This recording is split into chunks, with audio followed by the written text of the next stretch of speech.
Great, good afternoon to you, and as always, a warm welcome to our ReLaunch, middle of the week, middle of the day, and a chance really for all of us, as the word suggests, to launch out again. Often we have the need for that. Things just have gone kind of pear-shaped, and we just need a break and need to start all over again. And that's part and parcel of the whole message of the Bible, the opportunity that God gives us to start all over again. And there really is nothing like that.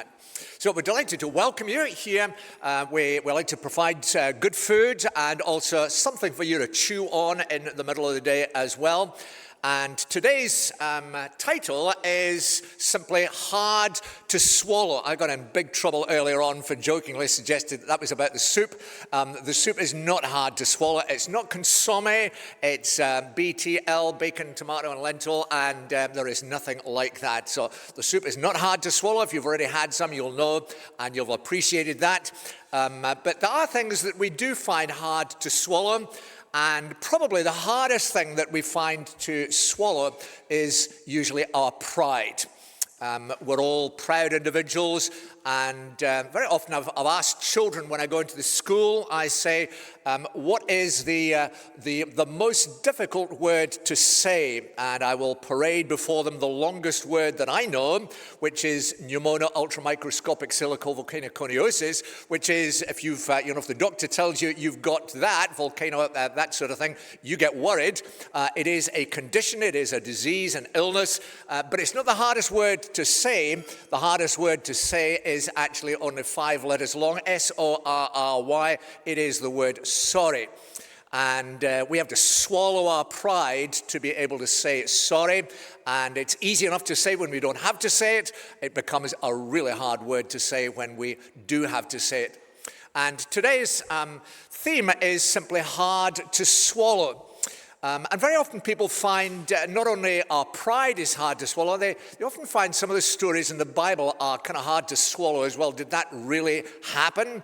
And in particular, this is Easter week. We look forward on Friday to celebrating the day in which Jesus died on the cross. And then on Sunday coming, we have services of celebration when we rejoice in the fact that Jesus was raised from the dead. And so today, we're going to be thinking in our cover-to-cover series where we pick up stories from long before Jesus was born and see the way in which they all point forward to Jesus himself and help us understand what he's about, what the message of the Bible is about. And today we're going to be thinking about an individual whose experience was simply that. It was hard to swallow. And I hope that as we think about this, you will begin to understand that however incredible the events that took place in Jerusalem 2,000 years ago or so, where Jesus was crucified and then he rose from the dead, however much every part of us thinks, whoa, that sort of thing just does not happen, I hope that you will leave convinced that actually that did happen, does happen. That's the nature of the God that we have. And so we're going to read some words of Jesus. We'll put them on the screen for you. The words of Jesus, Matthew chapter 12, where he refers to this particular story in the Old Testament. And most people are very familiar with this guy, Jonah. And Jesus speaks of Jonah like this. Jesus answered them, "An evil and adulterous generation seeks for a sign. But no sign will be given to it except the sign of the prophet Jonah. For just as Jonah was 3 days and 3 nights in the belly of the great fish, so will the Son of Man be 3 days and 3 nights in the heart of the earth." And what Jesus is pointing to is this guy, Jonah. We're going to think a little bit about Jonah. You are probably familiar with him. This Jonah was a prophet. That's to say he was an individual through whom God delivered a message. And as we move on to the next slide, I'll introduce you to this guy, Jonah. Here he is coming up for us. He was a kind of nice guy. You'd have enjoyed him. I think you'd have found him quite good fun. He was not kind of all serious guy, but he brought a serious message from God, and he was much used by God. and God had a message that he wanted Jonah to deliver to the city of Nineveh. Nineveh was a big city. It was a capital city of an adjoining nation, and as a result, Jonah was told by God to go with that message to this city of Nineveh. And when he went there, he'd already had quite a kind of up and down experience, or probably better to say pretty much a down and up experience. And it's in that sense that he became himself a sign. He was not just delivering the message, but he was himself. His story was itself a picture of the message that he was delivering. And it's that picture that Jonah himself, his story, had provided that Jesus is picking up on when he speaks about the sign of Jonah. The picture that God means that you and I should have that helps us understand what the whole Bible is actually all about. And Jonah's message that he brought to the city of Nineveh is really the message that the whole Bible brings. It's in two parts. They're not complicated, they're very simple, and we relate, I hope, fairly readily to them. First part of the message was simply judgment. We live in a moral universe. And I don't really need to prove that to you, because every time there is an instinct rising in you that says, I want to take revenge, you are recognizing it's a moral universe, that justice needs to be served. When the brother of the Manchester Arena bomber starts attacking prison officers, everyone wants to rise up and say we need justice to be done and seen to be done in that case. We recognize we live in a moral universe, which means that when things go wrong and when we go wrong and when we get things wrong, then there are consequences, because it is a moral world in which we live. And Jonah, as he pitches up in the city of Nineveh, Jonah's story is a demonstration of that. It doesn't matter how religious you may be. Jonah was a religious guy. It doesn't matter how much you've been used by God. It doesn't matter how much you want to serve God. Jonah was all of that. But he had messed up big time before God. He had gone his own way, decided he would do his own thing, figured that he knew better than God, and certainly didn't want to do what God had told him to do. He wasn't going to live life the way God meant him to do. And so instead of going initially to Nineveh, he had gone off in the entire other direction.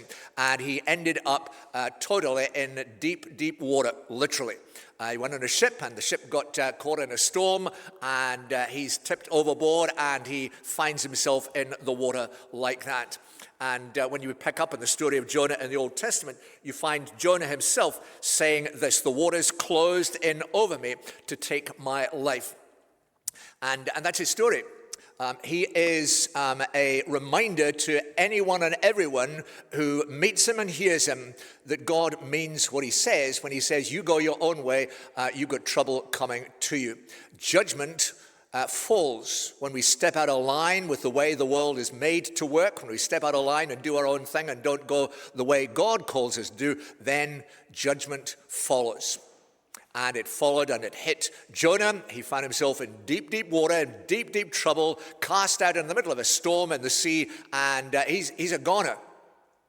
And he recognizes the water's closed in over me. That was it. My life was just a sinking feeling that he had.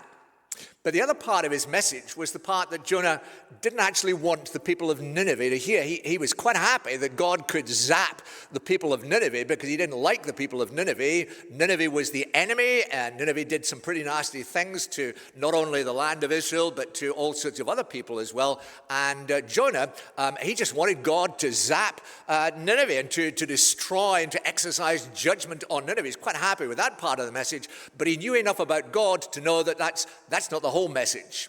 That alongside that message of judgment, there is also the message of deliverance. God is a delivering God. God is a rescuing God. God is a compassionate God, so that alongside a moral world in which we live, there is a kind and gracious God who is able to deliver.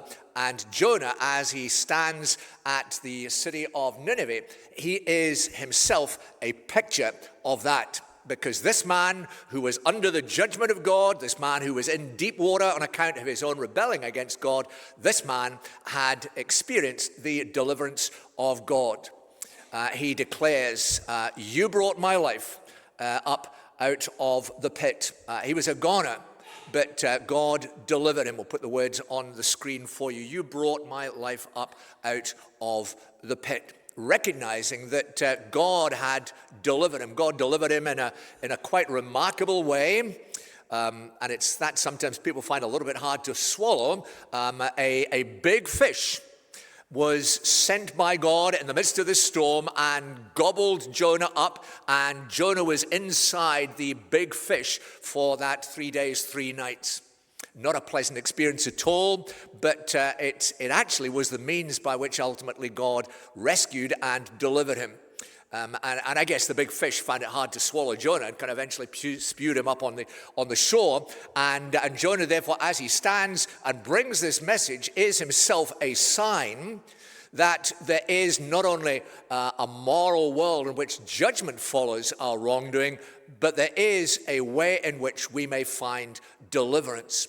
And that's the message that he brings to the city of Nineveh. He says, in 40 days' time, you guys have had it because you stepped out of line with God. You've done your own thing, gone your own way. You're for it. You're in deep water, and it's coming to you. And the people in Nineveh figured, okay, we better do something about that. And we're told that they said sorry to God. They turned around and recognized that, their ways had not been good. And they turned to God, and God had mercy on them, and they were spared that judgment, much to the displeasure of Jonah. Now, all of that is Jesus says, that's just a picture for you. That's a signpost that helps you see what the whole message of the Bible is about, and helps you see and understand ultimately what Jesus himself is on about. We'll put the words that Jesus said again on the screen for you. Just as Jonah was 3 days and 3 nights in the belly of the great fish, so will the Son of Man, and by that he means himself, so will the Son of Man be 3 days and 3 nights in the heart of the earth. And what he's saying is that story that you read about Jonah, what actually happened to him, a true story, a remarkable story, is a good, simple, clear picture to you of the way this world works, and of who I am and what I do. He is the righteous God who exercises judgment and must do in a moral universe, but he's a God in whom there is deliverance. How does that happen? Jesus says, well, it happens like this. And he refers and relates the thing to himself. He will be the one who is in deep water. He will be the one, Jesus, who is crucified. And we'll bring up the next slide so you get that picture that the backdrop to this, outside the city now of not Nineveh, but the city of Jerusalem, it's Jesus who takes the full weight of the judgment of God upon our wrongdoing. All of us mess up. All of us go entirely astray. All of us are in that position of being in deep water before God because we've gone our own way and done our own thing and stepped out of line, and we mess up all the time. And judgment follows that. Jesus says, I'll stand in your place. I will take that judgment upon myself. And that's what Good Friday is marking and remembering. That's what he did. He came into this world in order that he might take on his shoulders the consequences of all our wrongdoing. And so the storms of God's judgment fall on him in order that those who trust in him might indeed experience the deliverance of God himself. And this Jesus who was crucified was then put in the grave in the same way as Jonah was in the belly of the whale for 3 days, 3 nights. Jesus in the tomb for 3 days and stuck in there in that tomb. And on the third day, something remarkable happened. The most remarkable event in all of history. The reason why it is the center point of all history, why we divide history into BC and AD. Something quite remarkable happened. This Jesus rose from the dead. Having been in the tomb for those 3 days, God opened the door, delivered him out, and said, the price has been paid. There is deliverance. And key to it all is what Jonah himself testified to from the belly of the great fish earlier on. You read about that in the book of Jonah. He puts it like this. He says, I called out to the Lord out of my distress, and you heard my voice. And that's really the good news, that in a moral world where we do all go wrong, where we have all messed up, there is a judgment from God that must come, but God himself has provided a way whereby no matter who we are, what we've done, we may find safety. We may be delivered out of that distress. I called to the Lord out of my distress, and you, Lord, you heard my voice and delivered me. Quite a wonderful reality.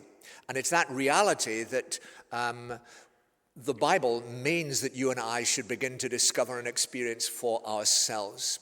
That he sent his son Jesus to take the consequences, to bear the storms of that righteous condemnation of God upon our wrongdoing, in order that he who is now risen, the price paid, might be the means by which we also are able to step out of the darkness and distress of our own storms and actually walk on into a new life.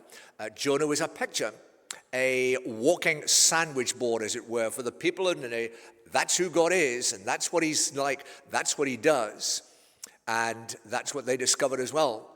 They cried out to the Lord in their distress, and the Lord heard their voice, heard their saying sorry, and they were wonderfully spared, no matter that they had gone hopelessly astray. And that's your story as well, it may be, as you also learn simply to look to the Lord and cry out to him. It may be that there is distress of one sort or another for you in your own circumstances. Maybe very aware of things that you have really messed up badly over. Maybe just a situation out of which you can see no happy ending at all. And you're wondering, how do I get out of this? How do I move on from here? And the message of Easter is you look to him and you call out to the Lord in your distress, and you may be sure that he will hear you. And as you call out to him in your distress, God, as it were, moves the stone and says, now you walk out into a new life, into a new future, into a better future, and into a better life as you learn to trust in what Jesus came to do. And Easter time, we celebrate exactly that, the wonderful way in which this righteous God has provided for us all a way of safety. May God himself use his word to encourage our hearts and prompt us in our distress, whenever it may be, whatever it may be, to call out to him in the confidence that, yep, he will hear your voice as well and meet you in your need. Let me pray. Living God, thank you that you do show us page after page in the Bible what you're like, who you are, and what you do. And we're glad that you are altogether righteous, that everything that you do is good. We wouldn't have it any other way, and yet we recognize we all fall far short of that and have all messed up in one way or another, messed up our own lives, messed up the lives of others, messed up the world in which we live. And all of us are like Jonah in deep water, were it not for the fact that you've also come in the person of Jesus, full of compassion, full of mercy, to bear that judgment for us and to provide a way out into a new life and into a new future. So whatever the distress may be, whatever burden lies upon our hearts this afternoon, and there's loads of burdens like that, we'd ask that you would hear us as we call out to you again, and that you would not only hear our voice, but that you do for us what you did with Jonah and bring us out of that pit, maybe a pit of despair, it may be a pit of fear, maybe a pit of guilt, maybe just a deep, deep pit of a whole series of different circumstances that have messed us up completely. Would you bring us up out of that and give to us a new future and a new life? We thank you for the gift of your Son, for all that you've accomplished in him, and we ask it in his name. Amen. Good. Well, enjoy the rest of your time. You can stay as long as you like, really, and there's tea, coffee, and everything like that. As always, I think the soup is just about done, but it is not that hard to swallow.